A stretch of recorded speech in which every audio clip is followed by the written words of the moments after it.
What if I told you that you already have a superpower in today's economy? According to author Cal Newport, it's true. And that superpower is the ability to focus. So in this explainer, we're going to break down how you can reclaim your attention and produce work that actually matters, especially in a world that seems built to pull you in a million different directions at once. So let me ask you, does this sound familiar? You're on the go all day, bouncing between emails, hopping on calls, switching from one task to another. By the end of the day, you're totally wiped out. But when you look back, what did you really get done? It feels like you've been running on a treadmill, right? You've been busy, for sure, but have you been productive? This is the exact problem that deep work is here to solve. So, where does that feeling even come from? Well, it actually has a name, and it's kind of the villain of our story today. It's called shallow work. Let's dive into what that means and why it's become a full-blown epidemic in our modern world. Okay, so what is this shallow work stuff? Well, here's the official breakdown. It's basically all the low brain power stuff that fills up our days.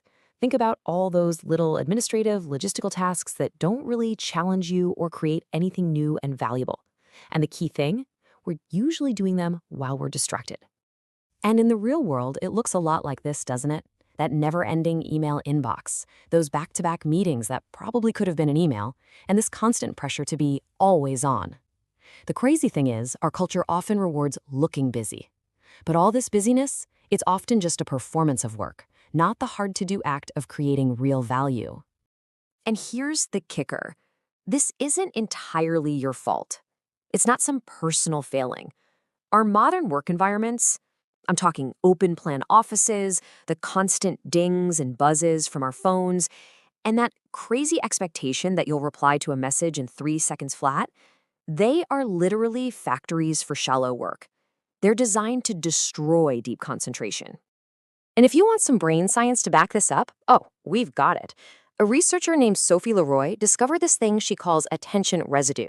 You know what that means? It means every time you switch tasks, even for a quick glance at your email, a piece of your brain stays behind, stuck on that last thing. This residue shatters your focus, making it impossible to think clearly. That quick 2-minute check can literally poison an hour of your productive time. It's wild. But don't worry, there's an antidote to all this chaos. In an economy that pretty much runs on shallow work, the ability to do the exact opposite becomes a genuine superpower. So let's talk about the hero of our story. What exactly is deep work? This is deep work. We're talking about working in a state of pure, locked-in, distraction-free concentration. It's not just about working hard, it's about working on hard things in a way that pushes your brain to its limits. This is the stuff that creates new value, sharpens your skills, and, importantly, makes you really, really hard to replace. I mean, just look at this. When you put them side by side, the difference is it's night and day, right? On one side, you have shallowness, which leads to busyness and being just another cog in the machine. And on the other, you have deep work, which leads to real mastery in creating things that matter. The choice seems pretty clear, doesn't it? And hey, this isn't just some abstract theory. This is a real-world stuff. Take J.K. Rowling. When she was really struggling to finish the last Harry Potter book, with all the distractions of daily life closing in, what did she do? She escaped. She literally checked into a fancy hotel suite to create her own personal fortress of solitude where no one could bother her. It's a perfect example of intentionally designing your environment for focus. Okay, so you're probably thinking, great, but I can't just check into a 5-star hotel. And you're right. The good news is you don't have to.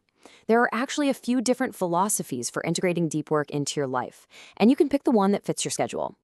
All right, first up, we've got the most extreme option, the monastic approach. This is where you basically become a monk of deep work. You cut out or radically shrink all your shallow tasks to maximize your focused time. Just picture a writer, locked away in a cabin in the woods, totally disconnected from the world. Next up is something called the bimodal approach, which is a little less intense. Here, you clearly divide your time.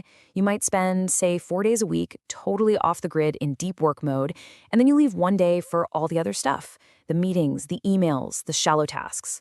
Now, for most of us, this is probably going to be the one. It's called the rhythmic approach, and it's the easiest way to get started. The whole idea is to build a consistent daily habit. You just schedule the same block of time every single day.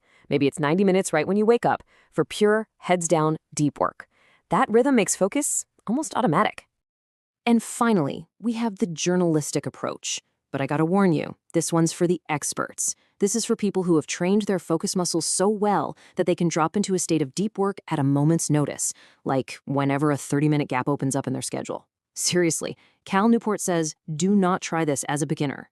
Okay, so no matter which of those philosophies sounds right for you, the actual practice of deep work boils down to a few core rules. This is the really actionable stuff, so listen up. It all really comes down to these 3 pillars. Number 1, build a ritual. Your willpower is flimsy, so don't rely on it. Create a routine that makes getting started automatic. Number 2, embrace boredom.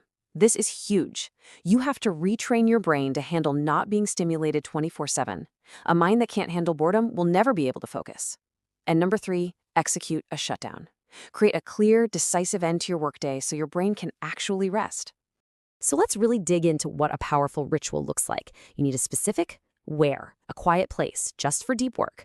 A how long, start with maybe 60 or 90 minutes. And the rules, what's off limits? No internet, and please put your phone in another room. And this last part, oh man, this is so important. The shutdown. At the end of your day, review your tasks, make a plan for tomorrow, and then actually say a phrase out loud, like shutdown complete. It sounds silly, but it's a powerful signal to your brain that it's time to stop working. So, why go through all this trouble? Let's talk about the ultimate payoff, because honestly, this goes way beyond just being more productive at your job. This is about building a richer, more meaningful life. You see, deep work is pretty much the secret entrance to that state psychologists call flow. You know that feeling, right? When you're so absorbed in something that time just melts away.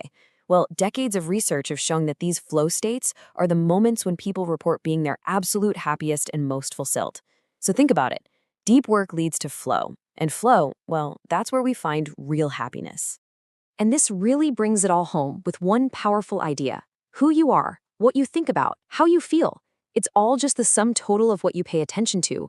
If you spend your day focused on scattered, shallow, distracting things, your life is going to feel scattered and shallow. But if you focus on deep, meaningful challenges, your life starts to take on that same quality. So I guess the final question is for you. Your attention is the literal raw material that you use to build your life, your career, your